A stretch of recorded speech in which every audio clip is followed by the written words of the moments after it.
C'est la première fois que nous avons un séminaire à Nivelles qui portait sur les effets de la thérapeutique marine par l'eau de mer en solution buvable. Et nous avons accueilli donc un nombre important de médecins, de nutritionnistes, de diététiciens et d'ostéopathes. Est-ce qu'il y en aura d'autres? Il y aura d'autres séminaires par la suite qui seront tous annoncés sur le site www.quinton.fr. Les laboratoires Quinton sont un laboratoire pharmaceutique, un laboratoire cosmétique et un laboratoire diététique. Nous avons les trois labels. Nous sommes 44 personnes. Le laboratoire est situé en Espagne, à Cox. Et c'est un laboratoire qui a une vocation de travailler exclusivement l'eau de mer. Nous ne faisons pas d'autres produits. Nous faisons des ampoules d'eau de mer, des sprays d'eau de mer. Nous avons des sprays nasales, mais nous avons des sprays oculaires aussi, des sprays pour la peau. Notre deuxième vocation, c'est la formation. Nous faisons beaucoup de formations à niveau international. Nous avons des distributeurs au Japon, en Malaisie, au Liban, aux États-Unis, au Mexique.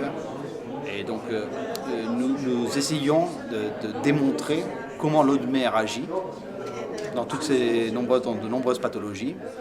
Et comment l'eau de mer, et les minéraux de l'eau de mer et l'eau de mer en général vont pouvoir corriger cette expression génétique qui va permettre de corriger toutes ces maladies. Bon, je suis médecin à l'Université d'Alicante. Je fais de la recherche sur l'immunologie. Je suis le directeur du groupe de recherche d'immunologie d'Alicante. Et je travaille avec le laboratoire Quinton depuis quelques années, 3 ans peut-être, parce qu'ils sont venus pour me présenter son produit. Et vous l'avez testé, ce produit? Oui, nous l'avons testé. Au début, je n'espérais pas une grande chose. Je crois que je suis honnête avec vous, parce que c'était de l'eau de mer. Oui, vous n'y croyez pas? Non, je croyais, mais il me fallait le voir par moi-même.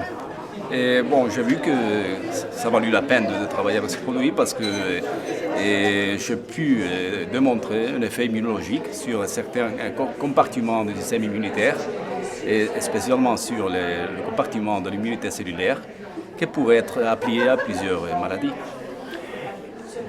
Vous êtes docteur médecin? Je suis docteur en médecine. Je suis spécialiste en évaluation et traitement de la douleur. Au départ, j'ai une formation de neurologue. Je m'intéresse à l'eau de mer depuis 1992, donc ça fait exactement 20 ans, et ça fait 20 ans que je travaille là-dessus, avec toutes les implications que ça a au niveau de la santé. À ce niveau, c'est une première où on a tenté justement d'apporter l'information pour que tout le monde comprenne qu'il existe dans la population de manière générale un déficit en minéraux, que ce déficit en minéral est un inducteur d'altération de mécanismes physiologiques normaux et que cette altération a des conséquences pathologiques dans la population. Il ne faut pas oublier que jusqu'en 1993, l'eau de mer a été considérée en France, donc pratiquement pendant un siècle, comme un médicament. Qu'ensuite cette eau de mer n'a plus été injectable, qu'aujourd'hui elle s'administre par voie orale avec des résultats analogues à ceux qu'on avait pendant près d'un siècle avec la voie injectable, et que c'est la façon la plus simple de faire un apport minéral qui soit compatible avec les fonctions organiques de tous les individus pour que l'organisme fonctionne de manière optimale. On sait aujourd'hui que l'alimentation n'apporte plus de façon correcte la plupart des minéraux, des antioxydants, et beaucoup sont en train de mettre en cause l'agriculture industrielle, la cuisine rapide, tous les changements qui sont apparus dans notre manière de faire. Et de quelle façon apporter tous les minéraux qui sont dans notre corps avec un profil équivalent à celui de nos liquides intérieurs, de notre milieu interne, comme l'avait défini Claude Bernard, et avec les mêmes proportions. La seule solution, c'est l'eau de mer.